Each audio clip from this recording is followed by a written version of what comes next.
Started noticing after my Afghanistan deployment. Little things. Sergeant Major Williams' coffee mug, same Black Rifle coffee brand, but they didn't exist when he was alive. His uniform current OCP pattern, not the ACUs he died wearing. His war stories included operations from 2016, 2018, 2020. Man died in 2014.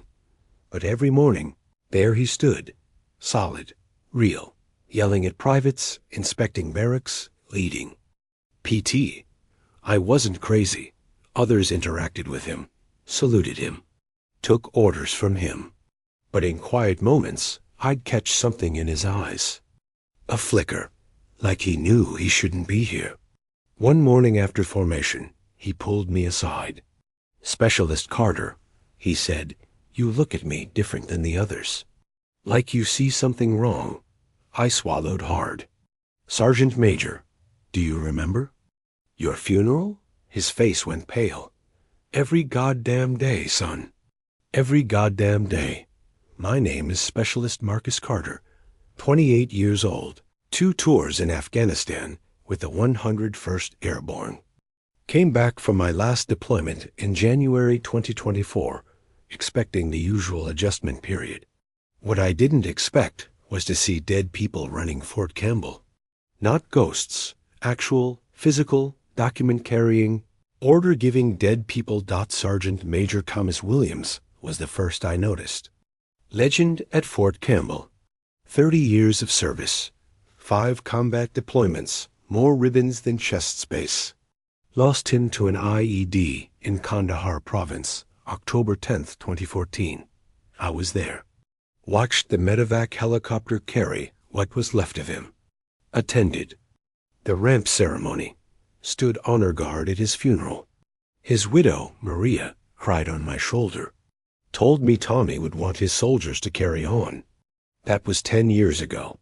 Yet here he was, February 2024, running morning PT like nothing happened. Same booming voice, same impossible standards, same disappointment when Private Martinez fell out of formation. At first, I thought I was seeing things.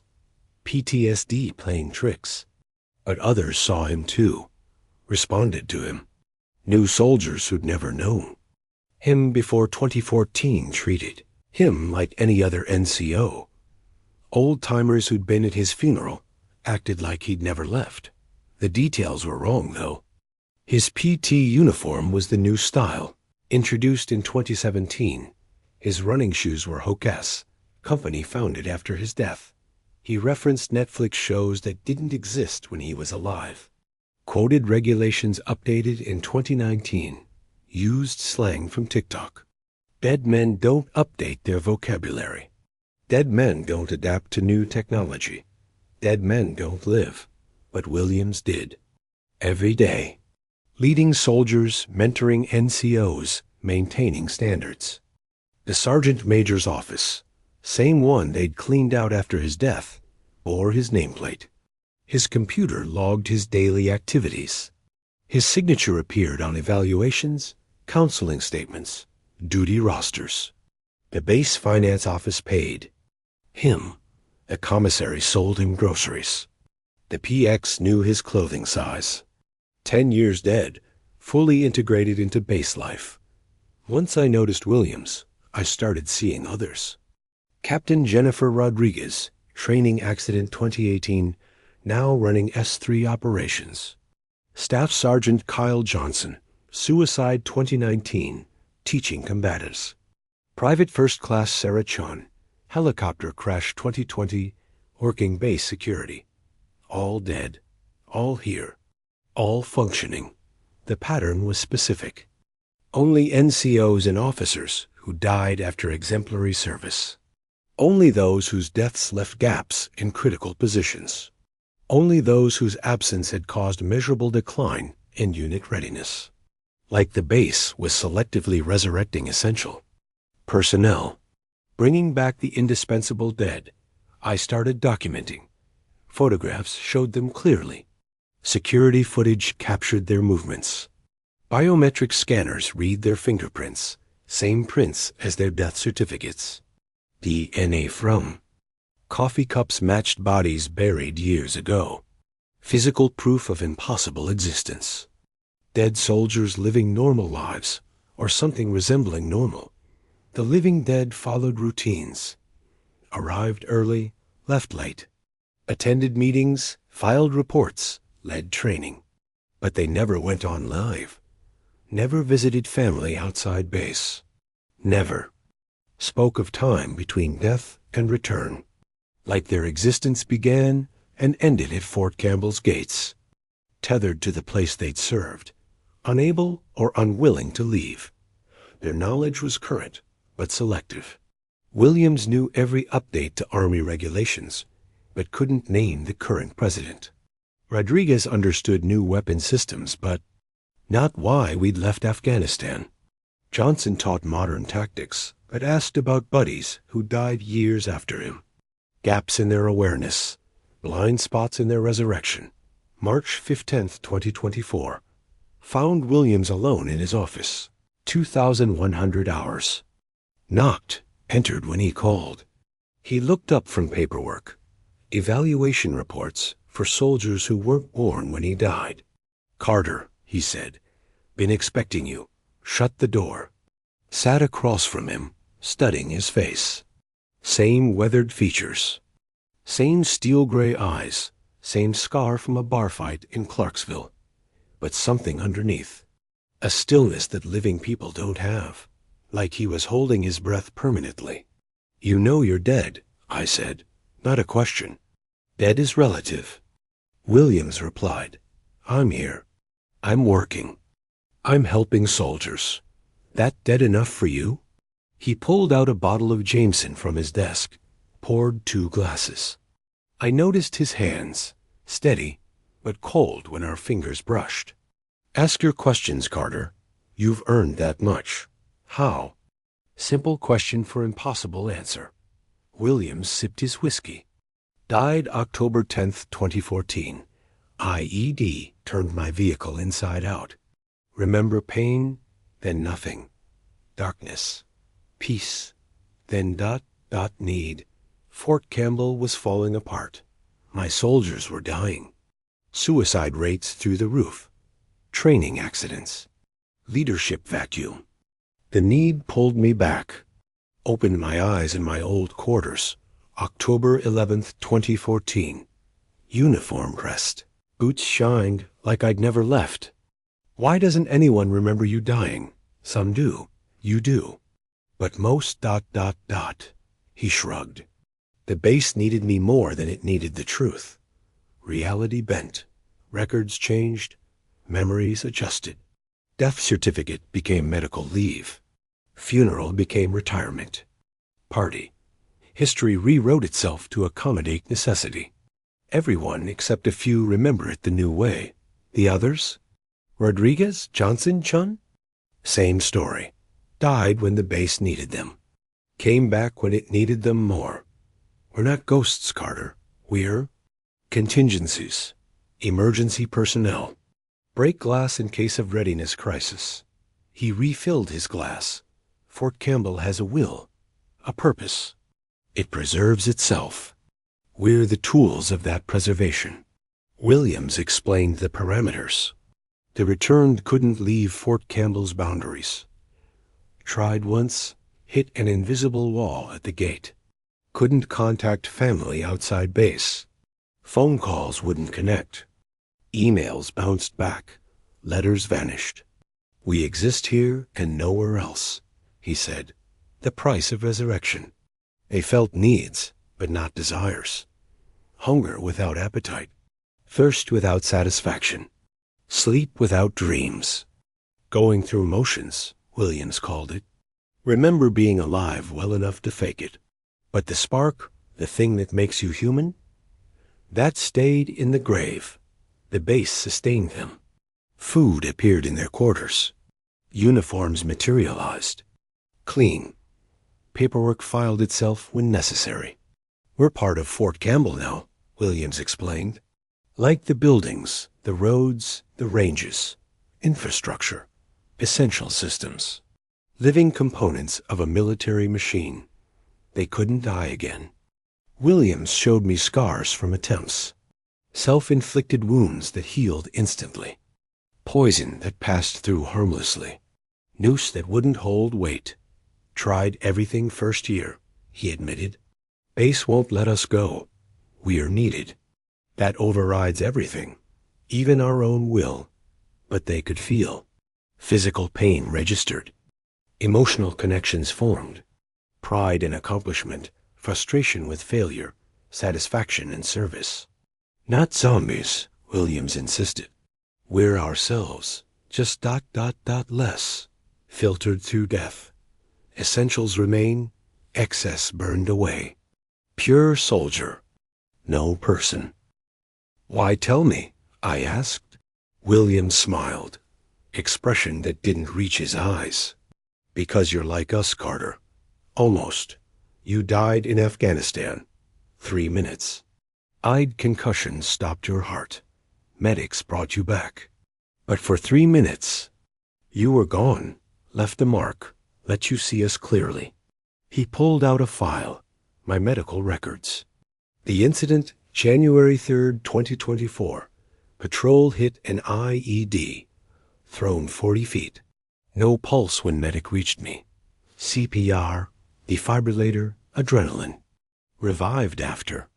3 minutes, 12 seconds. Severe concussion, internal bleeding, but survived. Barely. Death touched you, Williams said. Didn't keep you, but marked you. You're between worlds now, living but aware of the dead. There are others, he continued. Soldiers who've glimpsed the other side. Near-death experiences. Clinical deaths. You see us because you've been where we are. Briefly, but enough. We need witnesses. People who can bridge both states. Verify our existence to those who matter. Ensure the system continues. The system. Fort Campbell's self-preservation mechanism. When readiness dropped below critical levels, when essential personnel were lost, when the mission faced failure, the base recalled its dead. Selective resurrection of indispensable assets. Williams, Rodriguez, Johnson, Chun, dozens more. Called back to fill gaps death created. It's spreading, Williams warned. Other bases learning. Fort Bragg has 2. Fort Hood has 5. Pentagon. Doesn't know. Can't know. Would try to control it, weaponize it, ruin it. Has to remain organic, natural. The bases choosing their own salvation. Military installations developing consciousness, protecting themselves with armies of essential dead. April 2024. New commander arrived. Major General Patricia Hayes, efficiency expert. Immediately ordered comprehensive personnel audit. Living. And dead occupying same positions created discrepancies. 2 sergeant majors in 1 slot. Dead officers drawing paychecks. Impossible situations demanding investigation. Williams called emergency meeting. The returned gathered in Old Chapel, midnight. Counted 37. All essential personnel. All officially dead. All terrified of discovery. Hayes will expose. U.S., Rodriguez said. Audit will reveal everything. Will be ... what? Exorcised? Terminated? Erased? We adapt, Williams decided. Always have.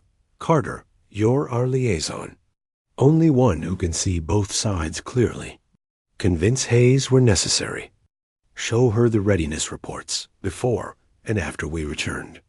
Make her understand Fort Campbell needs us. Remove us. Base falls apart. Simple math. But Hayes was thorough. Started cross-referencing death certificates with personnel files. Found discrepancies. Ordered exhumations. Williams' grave. Empty. Rodriguez's. Empty. All the returned empty coffins. Physical evidence of impossibility. Hayes assembled investigation team. SEAD, FBI, medical examiners. The living dead were. Being hunted. Williams grew desperate. We can't run, can't hide, can't die. What do we do? The answer came from unexpected source. Private Chun, youngest of the returned. We prove our worth. Show them what happens without us. Let Fort Campbell fail. Let them see the cost of our absence. One by one, the returned stopped working. Williams stopped showing for PT. Rodriguez stopped processing operations. Johnson canceled combatives classes. Chun abandoned her post. Within days, chaos. Readiness plummeted. Accidents increased. Morale crashed. Fort Campbell grinding to halt without its essential dead. Hayes noticed. The correlation. Missing personnel. All previously dead. Operational collapse, directly tied to their absence. Called me to her office. Specialist Carter explained this, showed her the files. The evidence, the empty graves, the impossible truth. Dead soldiers. Keeping Fort Campbell alive.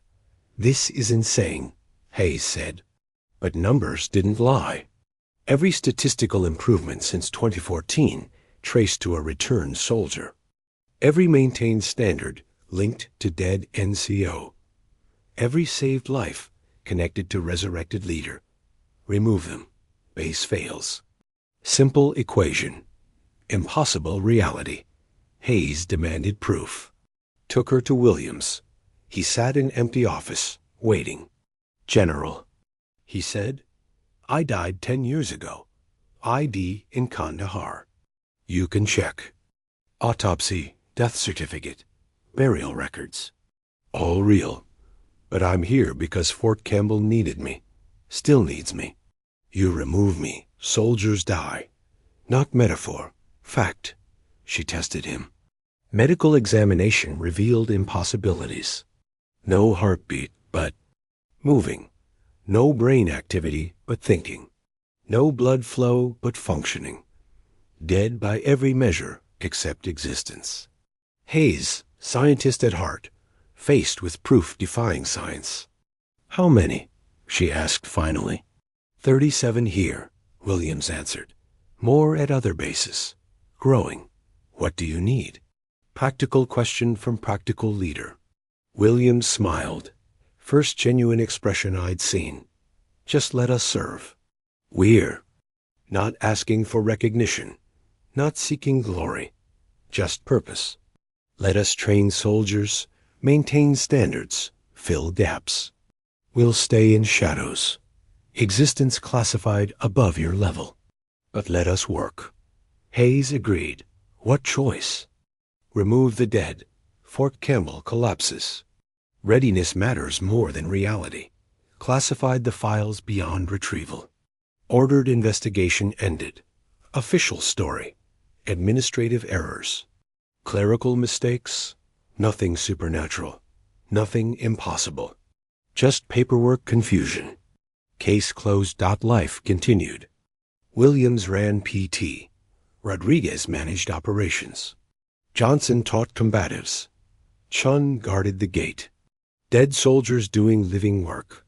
Impossible made routine. Fort Campbell thrived on the service of its essential dead. Hayes never spoke of it again. But I'd catch her watching Williams.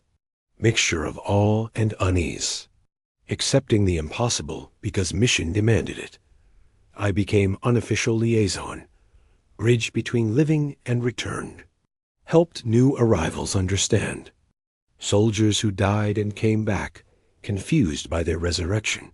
Explained the rules, the purpose, the price. Some accepted easily. Others struggled. All served. No choice in that. Fort Campbell's need overrode individual will dot the returned evolved. Learn to blend better. Updated knowledge through observation. Adapted to changes. Williams started using smartphones. Rodriguez learned new computer systems. Johnson picked up modern slang. Dead soldiers staying current.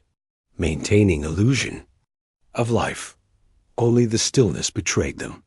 That held breath quality. Pause between heartbeats that never came. Other bases reached out. Quietly, secretly, Fort Bragg's commander called. Had 3 returned, needed guidance. Fort Hood reported 5. Fort Carson 7. Network forming. Bases sharing best practices for managing essential dead. Classification beyond top secret. Existence denied at all levels. But real, growing, necessary. Williams worried about escalation. What happens when Pentagon finds out? When Congress investigates? When public learns? No answers. Only certainty that bases would protect themselves, recall their dead, fill their gaps, maintain their missions.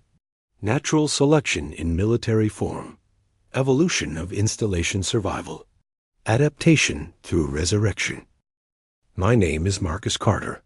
I've seen the impossible become routine, watched dead soldiers serve with more dedication than living ones, witnessed military bases develop consciousness and self-preservation instincts, learned that death is negotiable. When duty calls strongly enough, Sergeant Major Williams still runs morning PT, still maintains standards, still protects soldiers. 10 years dead, more alive in purpose than most breathing people. The returned fill every gap, meet every need, sustain every mission. Fort Campbell thrives on their service. Other bases follow suit. The military evolves, adapts, survives through its essential dead. I'm the bridge, the translator, the one who sees both sides clearly. 3 minutes dead in Afghanistan marked me. Let me perceive what others can't or won't. My purpose now, ensure. The system continues. Help the returned serve. Protect their secret. Maintain the impossible balance. Because the alternative bases without their essential personnel means failure, death, collapse. Sometimes I wonder if I actually survived that IED. Maybe I'm like them. Returned without knowing. Serving without understanding. Dead but needed. So here, the thought should terrify me. Doesn't. If I'm dead and serving, at least I'm useful. If I'm alive and witnessing, at least I have purpose. Either way, I'm part of the system now. Part of Fort Campbell's evolution. The dead will keep returning as long as they're needed. Bases will keep recalling essential personnel. The military will adapt through resurrection. Classification will hold until it doesn't. When exposure comes, world will face impossible truth. Sometimes dead soldiers make the best soldiers. They've already given everything. Death is just another deployment. One that ends when mission requires. Sergeant Major Williams was right. Dead is relative. Service is absolute. Fort Campbell knows the difference. Calls back those who understand. Fills its ranks with essential dead. Thrives on impossible mathematics. Succeeds through supernatural selection. I'll keep watching. Keep bridging. Keep protecting the secret. Because I've seen what happens without them. Readiness plummets. Soldiers die. Missions fail. The returned prevent that. Worth any price. Even existence after death. Even service beyond grave. Even impossible made routine. Welcome to Fort Campbell, where the best soldiers never truly leave, where death is just extended leave, where the mission continues regardless of mortality. We adapt, we overcome, we resurrect. That's the new normal. That's the evolution. That's Fort Campbell's solution to irreplaceable loss. The dead serve because they must. The living accept because they must. The mission continues because it must. Simple as that. Impossible as that. Necessary as that. Hua.